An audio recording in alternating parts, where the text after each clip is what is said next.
আসসালামু আলাইকুম রহমতুল্লাহ। এই ভাইটি ইমাম সাহেবদের অবস্থা নিয়ে একটি গজল গাইছেন। সবাই গজলটি শুনে যাবেন। ওই আমি কেমনে করি ইমামতি, ওই আমি কেমনে করি ইমামতি, যে চাকরির নাই যে গতি, একদিন থাকলে পরের দিন কয়ে ঘাটটি লইয়া যান ভাইরে, একদিন থাকলে পরের দিন কয়ে ঘাটটি লইয়া যান। বুঝা হইয়া গেছে আমার ইমামতির নাই রে কোনো দাম বাইরে, বুঝা হইয়া গেছে আমার ইমামতির নাই রে কোনো দাম। বেতন দে অল্প টাকা, সারা মাসে পকেট ফাঁকা, বেতন দে অল্প টাকা, সারা মাসে পকেট ফাঁকা, বাড়িতে কাকা করে নাই কোনো বাজার বাইরে, বাড়িতে কাকা করে নাই কোনো বাজার।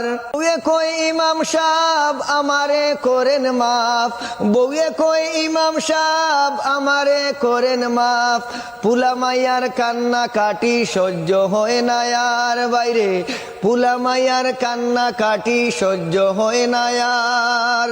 পরিবারের চিন্তা করে নামাজে ভুল করে, পরিবারের চিন্তা করে নামাজে ভুল করে, কমিটি কয়ে চাকরি খুঁজতে অন্য জায়গায় যান ভাইরে, কমিটি কয়ে চাকরি খুঁজতে অন্য জায়গায় যান।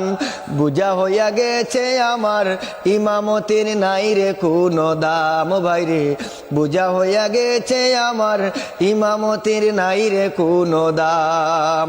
ওই আমি কেমনে করি ইমামতি, যে চাকরির নাই যে গতি, ওই আমি কেমনে করি ইমামতি, যে চাকরির নাই রে গতি, একদিন থাকলে আর একদিন কয়ে ঘাটটি লইয়া যান ভাইরে, একদিন থাকলে আর একদিন কয়ে ঘাটটি লইয়া যান।